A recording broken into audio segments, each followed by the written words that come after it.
नमस्कार विद्यार्थियों, आप सभी का स्वराज कोचिंग इंस्टीट्यूट में स्वागत है। जिसका हमें बेसब्री से इंतजार था, पीएटी 2024 उसके फॉर्म आ गए हैं। फॉर्म किस तरह से फिल करना है, किस तरह से आपको पंजीयन करना है, इनके बारे में समस्त जानकारी आपको इस वीडियो में उपलब्ध होगी।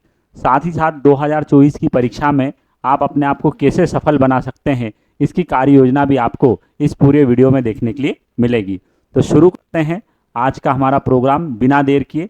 सबसे पहले हम जो है फॉर्म भरने के बारे में अपनी कार्यप्रणाली शुरू करते हैं। चलो शुरू करते हैं। तो सबसे पहले हमको गूगल के ऊपर जाकर जो है ईएसबी पर प्रोफाइल रजिस्ट्रेशन करना है। प्रोफाइल रजिस्ट्रेशन की अगर हम बात करें तो ये उन लोगों को करना है जिन्होंने पहली बार परीक्षा दे रहे हैं या जिनका प्रोफाइल बना नहीं है। तो कैसे रजिस्ट्रेशन करना है उसकी जानकारी शुरू करते हैं। सबसे पहले आपको ये ऑनलाइन फॉर्म जाएंगे ईएसबी की साइट पर तो आपको दिख जाएगा। वहाँ पर जो है आपको इसके ऊपर क्लिक, जैसे ही आप इसके ऊपर क्लिक करेंगे इस तरह की ये विंडो आपके पास ओपन होगी।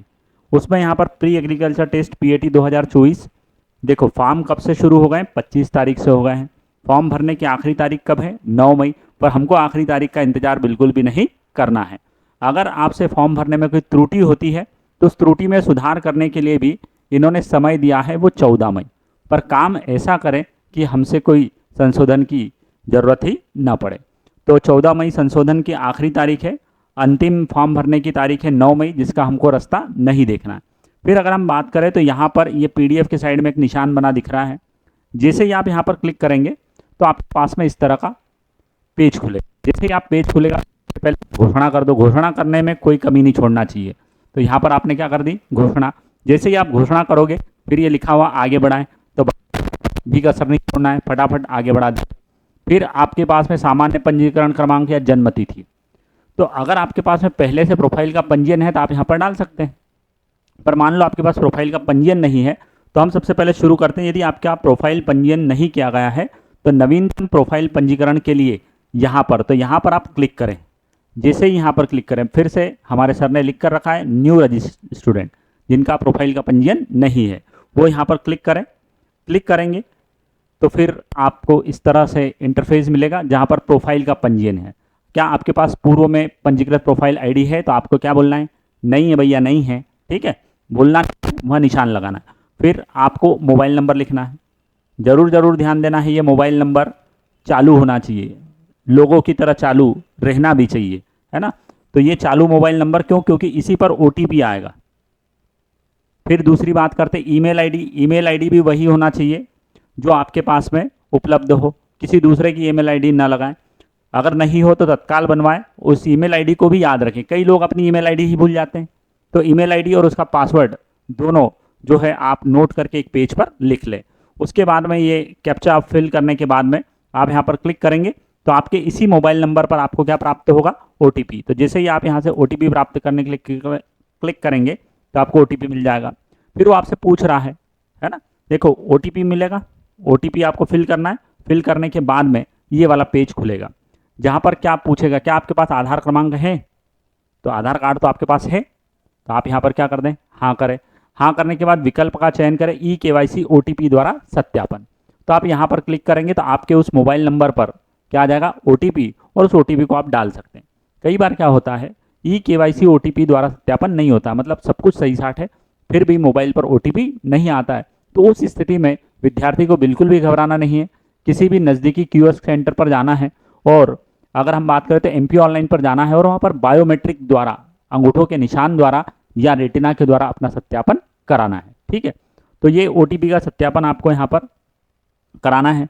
कराने के बाद जैसे ही आप देखेंगे यहाँ पर लिखा है आगे बढ़ाएं, आगे बढ़ जाएं, है ना। आगे बढ़ने के बाद में अगर आप देखेंगे तो आपके पास में कुछ इस तरह का दिखेगा जो ये खाली रहेगा पूरी तरह से। तो यहाँ पर आपको क्या लिखना है, नाम, आपका जो भी नाम है आप नाम लिख दीजिए। यहाँ पर आपका सरनेम लिख दीजिए। फिर पिता का नाम। खास बात क्या बता रहे हैं भाई, जो भी आप यहाँ लिख रहे हैं ये आपको विशेष ध्यान देना है, क्योंकि ये स्पेलिंग बिल्कुल सही होना चाहिए, इसमें किसी भी तरह की कोई गड़बड़ नहीं होना चाहिए। तो ये छोटी छोटी सी बातें हैं जो आपको ध्यान देना है। ये जन्म तारीख 10वीं की मार्कशीट के अनुसार आपको यहाँ पर देना है। अब अगर हम बात करें तो क्या आप मध्य प्रदेश के मूल निवासी हैं, तो बिल्कुल आप तो हैं ही, इसलिए आपको हाँ लिखना है।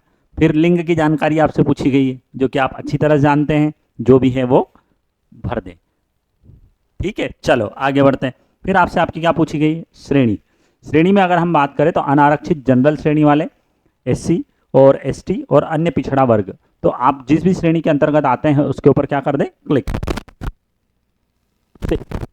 जनरल वालों में एक अलग सेक्शन है ईडब्ल्यूएस, अगर आप हैं तो हाँ कर दें और नहीं है तो नहीं कर दें। ये जानकारी फिलअप करने के बाद इसको स्क्रॉल करेंगे, ऊपर वाला हिस्सा, ये वाला हिस्सा ऊपर जाएगा, नीचे से आप देख पाएंगे। कहाँ से देख पाएंगे? नीचे से, तो नीचे से ऐसा दिखेगा। देखो, उच्च शैक्षणिक योग्यता इससे पूछा है तो हाई स्कूल तक आप पढ़े हुए हैं, ठीक है, या हायर सेकेंडरी जो भी है आपके पास में। निवास का क्षेत्र कहाँ रहते हैं? ग्रामीण क्षेत्र में, शहरी क्षेत्र में आप लिख दें। और फिर अगर क्या आवेदक विकलांग है, तो अगर आप विकलांग हैं तो हाँ और नहीं है तो नहीं, ठीक है। और फिर यदि विकलांगता का प्रकार आपसे पूछा है तो यहाँ से आप चुनेंगे तो आपको पता चलेगा कि आपके पास में किस तरह की विकलांगता है। विकलांगता में अगर हम बात करें तो आगे बढ़ाते हैं, ये छोटी सी जानकारी आपको फिल करना है। फिर आपका वैवाहिक विवरण पूछा गया, अगर हुई हो तो लिखे फिर यहाँ सब कार्यक्रम, और नहीं हुई है तो तत्काल अपने प्रोग्राम को आगे बढ़ाएं। आगे बढ़ाने में आपसे पत्र व्यवहार, मतलब आपसे कभी वो बात करना चाहे, आपको लेटर लिखना चाहे तो किस पते पर लेटर लिखे, तो वो जानकारी आपको यहाँ पर उपलब्ध करा दी गई है। फिर उसके बाद में आपको पासवर्ड हेतु स्वयं का मोबाइल नंबर और ईमेल प्रविष्ट करें, चालू वाला। तो यहाँ पर आपने क्या लिखा? आपका मोबाइल नंबर। मोबाइल नंबर के साथ में अगर हम बात करें तो अगर आपको पहचान पत्र के रूप में कुछ चुनना है इनमें से, तो voter card, Aadhaar card, driving licence, PAN card, passport, अंक सूची में, मतलब ऐसी अंक सूची लेना है जिस पर आपका फोटो आता हो। पर मेरे हिसाब से अगर आप देखें तो ज़्यादा अच्छा होता है आधार कार्ड, और आधार कार्ड के साथ में अगर नहीं उपलब्ध हो पाए तो आपको अंक सूची वाली बात करना चाहिए। तो ये आप चुन सकते हैं यहाँ से। और मूल आधार कार्ड ही परीक्षा केंद्र में प्रवेश के लिए मान्य होगा। मूल ओरिजिनल आधार कार्ड आपको लेकर जाना पड़ेगा, ये भी विशेष बात आपको ध्यान रखना है। तो आधार कार्ड और 10वीं की अंक सूची बहुत महत्वपूर्ण दस्तावेज है जिनको आपको संभाल कर ओरिजिनल रखना पड़ेगा। चलो आगे बढ़ते हैं। जब आगे बढ़ेंगे तो आधार कार्ड का नंबर आपसे आवेदक का आधार कार्ड क्रमांक पूछा जाएगा, और बायोमेट्रिक परीक्षण का विवरण। आपको कोई समस्या तो नहीं है तो आप वहाँ पर क्या करें? नहीं। और ये अगर आपकी समस्या है तो किस तरह की समस्या है, जैसे चर्म रोग, खुजली उजली हो तो वो आप यहाँ पर बता सकते हैं। एक हाथ में खुजली, 2 हाथ में खुजली, इस तरह की जो भी जानकारी है आप प्रस्तुत करें। फिर यहाँ पर घोषणा करने में अपन को पीछे नहीं छूटना चाहिए। पीछे घोषणा कर दी, घोषणा करने के बाद फिर क्या करो? रजिस्टर्ड। जैसे यहाँ पर आप पंजीकृत करेंगे, पंजीकृत होने के बाद में आपके पास में आपने जो काम किया है उसका परिणाम आएगा।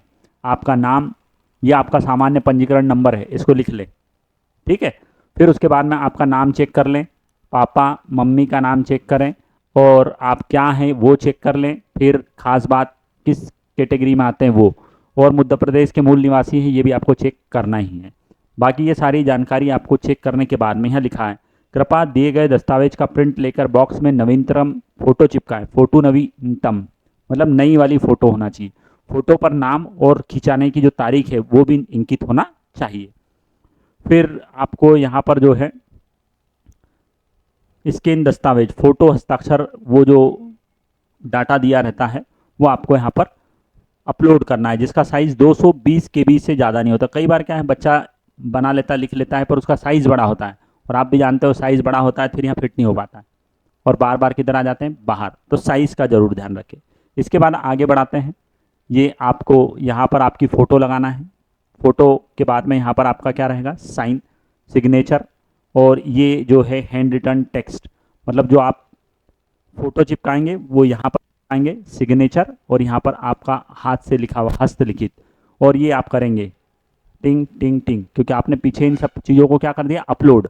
अपलोड करने के बाद वो आपको यहाँ दिखेंगे। अभी यहाँ अपलोड नहीं है हमारे पास, तो हमारे पास दिख नहीं रहे। तो यहाँ पर आपका सुंदर सा छबीला फोटो आपको दिखेगा, नाक भी आती हुई दिख जाएगी। फिर आपके साइन दिखेंगे। साइन के टाइम पर ध्यान देना है कि आपका नाम मान लीजिए राम है, तो आप ऐसा लिख दो, कोई समस्या नहीं। पर अगर आपने RA और M लिखा तो गड़बड़ है। आपका फॉर्म भर भी जाएगा, भुगतान हो भी जाएगा, पर आपका एडमिट कार्ड नहीं आएगा। कारण पूछने पर पता चलेगा कि आपने अंग्रेजी के कैपिटल लेटर में साइन की है, इसके कारण आपका फॉर्म रिजेक्ट हो गया। तो रिजेक्ट से बचने के लिए आपको ये काम करना चाहिए। फिर आपने जो टेक्स्ट दिया है वो यहाँ पर बिल्कुल दिखना चाहिए। फिर उसको अपलोड कर दें। अपलोड करने के बाद में जो है आप जन्म तिथि का प्रमाण पत्र हेतु जन्म तिथि आपकी जो भी है उसके लिए 10वीं की अंक सूची उपलब्ध कराएं, वो यहाँ पर अपलोड करना है। फिर उसके बाद में आप जिस भी जाति का आते हैं, अनुसूचित जाति, जनजाति या अन्य पिछड़ा वर्ग, उसका यहाँ पर आपको जो है सर्टिफिकेट अपलोड करना है। और साइज का जरूर ध्यान दें, है ना, साइज बहुत महत्वपूर्ण होता है। फिर दिव्यांगता का प्रमाण पत्र, अगर आप दिव्यांग हैं तो उसके प्रमाण पत्र यहाँ पर अपलोड करें। अपलोड करने के बाद में ये सबमिट डिटेल का बटन दबाएं, सबमिट हो जाएगा।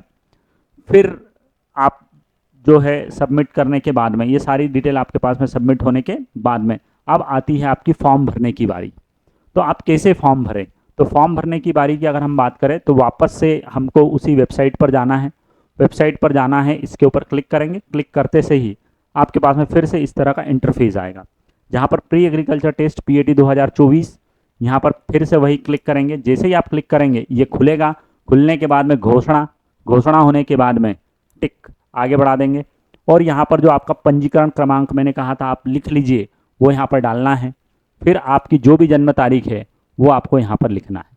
फिर ये 527 करना है। 7 करने के बाद में सत्यापित करके आगे बढ़ाएं। जैसे ही आप आगे बढ़ाएंगे आपका फॉर्म आपके सामने आ जाए।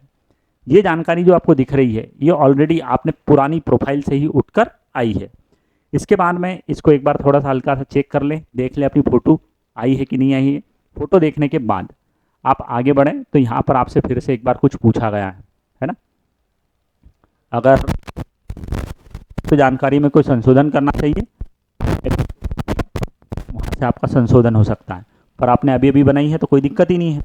फिर नाम लिखें, उपनाम, सरनेम, जन्म तारीख। फिर क्या करें, आगे बढ़ाएं। जैसे ही आप आगे बढ़ाने की बात करेंगे फिर से आपको एक बार चेक करने के लिए पूछेगा। ये सारी जानकारी आपको देख लेना है। देखने के बाद में आगे बढ़े तो फॉर्म इस तरह से आपके सामने आएगा। अब यहाँ से काम शुरू होता है बहुत ध्यानपूर्वक।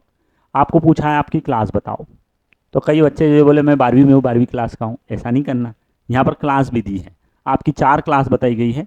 एक स्वतंत्रता संग्राम सेनानी, कि आपके परिवार में से पिताजी या दादाजी स्वतंत्रता संग्राम सेनानी थे तो आपको हाँ लगाना है।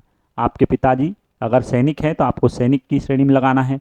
अगर आपके पिताजी कृषक हैं, कई बच्चों के पास कृषक का प्रमाण पत्र नहीं होता है और उनके पिताजी खेती करते हैं तो उनको ऐसा लगता है कि हम कृषक हैं। नहीं, आपके पास कृषक का प्रमाण पत्र होना चाहिए। तो कृषक का प्रमाण पत्र अगर आपके पास है या आप उसके योग्य हैं तो आपको कृषक की श्रेणी में लगाना, कृषक के वर्ग में लगाना चाहिए। और अगर ये चीज़ें नहीं हैं, बिना वर्ग के हैं, तो बिना वर्ग में आपको टिक कर देना चाहिए। अगर कृषक प्रमाण पत्र से संबंधित आपको कोई समस्या है तो आप जो है कोचिंग के नंबरों पर फ़ोन लगाकर पूछ सकते हैं। फिर मैं एक बार बोल रहा हूँ, छोटी सी बात कृषक प्रमाण पत्र के बारे में। नियम के अनुसार आपकी 2 बोर्ड परीक्षाएं ग्रामीण स्कूल से पास होना चाहिए और आपके पिताजी खेती करने वाले होना चाहिए, तभी जाकर आपका क्या बनता है, कृषक प्रमाण पत्र। खेती करना जरूरी नहीं है। साथ में बच्चे की 2 बोर्ड परीक्षाएं ग्रामीण स्कूल से पास होना बहुत जरूरी है। क्या आप जम्मू कश्मीर के विद्यार्थी हैं? तो मेरे हिसाब से तो ज़्यादातर विद्यार्थी जो देख रहे हैं वो नहीं हैं, तो नहीं पर क्लिक करें। फिर क्या आप वानिकी फॉरेस्ट्री में जाना चाहते हैं तो इसमें हाँ करें। जाना नहीं जाना सब पर हाँ करना ही है। फिर आप क्या स्वास्थ्य सहायता रखते हैं तो बोला हाँ रखता ही हूँ, कोई समस्या नहीं है। क्या आपके पास एनसीसी का बी और सी सर्टिफिकेट है?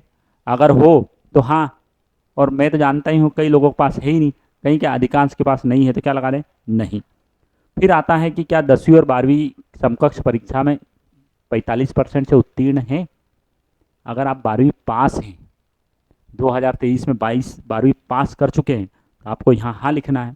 और अगर आप 12वीं पास नहीं हैं, 2024 वाली कहानी चल रही है, तो यहाँ पर क्या लगा दें, नहीं।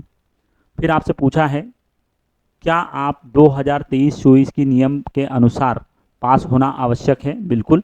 या 12वीं की परीक्षा में सम्मिलित हो रहे हैं? तो हाँ, हमने 2023-24 में क्या हुए हैं, सम्मिलित। तो सम्मिलित हुए तो हाँ, और नहीं हो रहे हो तो यहाँ पर क्या, नहीं पर टिक कर दे। पर खास जो सबसे ज़्यादा महत्वपूर्ण है वह हमारे लिए यहाँ पर कौन है, वर्ग। वर्ग का हमको ध्यान रखना है। चलो उसके बाद में सबसे महत्वपूर्ण बात आई है अब विषय। भाई परीक्षा को आप अलग अलग विषय समूह से दे सकते हैं। जैसे है ये पीसीएम, जिनका सब्जेक्ट 12वीं में गणित है वो नहीं, जिनको गणित से परीक्षा देना है, फिजिक्स केमिस्ट्री और मैथ्स का पेपर देना है, वो विद्यार्थी ए चुने। जिनको पीसीबी से देना है, फिजिक्स केमिस्ट्री और बायो से, वो बी ऑप्शन क्लिक करें। और अधिकांश विद्यार्थी जिनका समूह एग्रीकल्चर है उन्हें AG1, AG2 और AG3 का ही चयन करना चाहिए।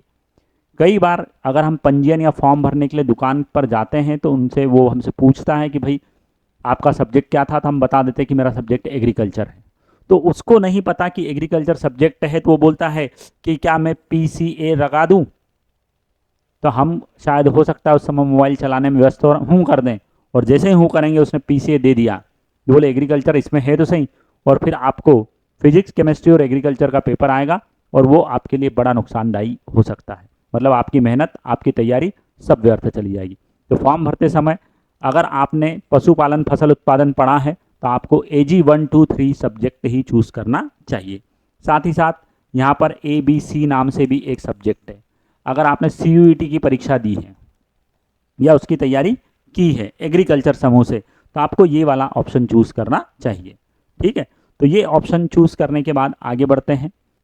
हमारे पास में शहर, क्या आप पेमेंट सीट की इच्छा रखते हैं? 100% पेमेंट सीट की इच्छा रखना है।